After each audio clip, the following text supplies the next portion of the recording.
पुराणों में जो कथाएं मिलती हैं उनके अनुसार भगवान विष्णु और शिव एक दूसरे के भक्त हैं। शिव को नहीं मानने वाला व्यक्ति विष्णु का प्रिय नहीं हो सकता। इसी प्रकार भगवान विष्णु का शत्रु भगवान शिव की कृपा का भागी नहीं हो सकता। लेकिन एक घटना ऐसी हुई जिससे भगवान शिव और विष्णु के अवतार श्री कृष्ण युद्ध भूमि में आमने सामने आ गए। पुराणों में शिव और श्री कृष्ण के बीच हुए युद्ध की जो कथा मिलती है उसके अनुसार राजा बलि के पुत्र वानासुर ने भगवान शिव की तपस्या करके उनसे सहस्त्र भुजाओं का वरदान प्राप्त कर लिया था। वानासुर के बल से भयभीत होकर सभी उससे युद्ध करने से डरते थे।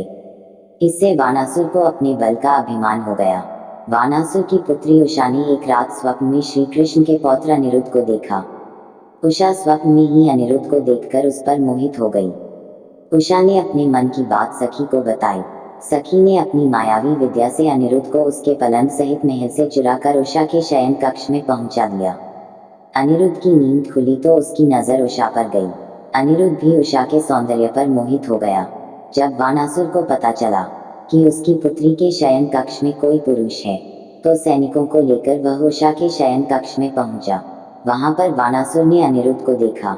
वानासुर के क्रोध की सीमा न रही और उसने अनिरुद्ध को युद्ध के ललकारा। वानासुर और अनिरुद्ध के बीच युद्ध होने लगा। वानासुर के सभी अस्त्र विफल हो गए। तब उसने नागपाश में अनिरुद्ध को बांधकर बंदी बना लिया।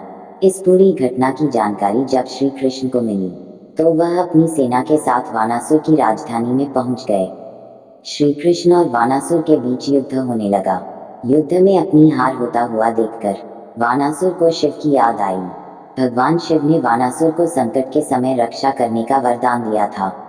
अब वानासुर ने शिव का ध्यान किया तो शिव जी युद्ध भूमि में प्रकट हो गए।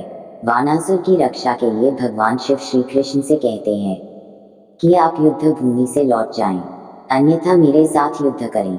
श्री कृष्ण ने शिव से युद्ध करना स्वीकार किया और छिड़ गया शिव एवं श्री कृष्ण के बीच महासंग्राम। श्री कृष्ण ने देखा कि शिव के रहते हुए वह वानासुर को परास्त नहीं कर सकते, तो उन्होंने शिव से कहा कि मेरे हाथों से वानासुर का पराजित होना विधि का विधान है। आपके रहते मैं विधि के इस नियम का पालन नहीं कर पाऊंगा। श्री कृष्ण की इन बातों को सुनकर भगवान शिव युद्ध भूमि से चले गए। इसके बाद श्री कृष्ण ने वानासुर की 4 बाजुओं को छोड़कर सभी को सुदर्शन चक्र से काट दिया। वानासुर का अभिमान चूर हुआ और उसने श्री कृष्ण से क्षमा मांगकर अनिरुद्ध का विवाह उषा से करवा दिया।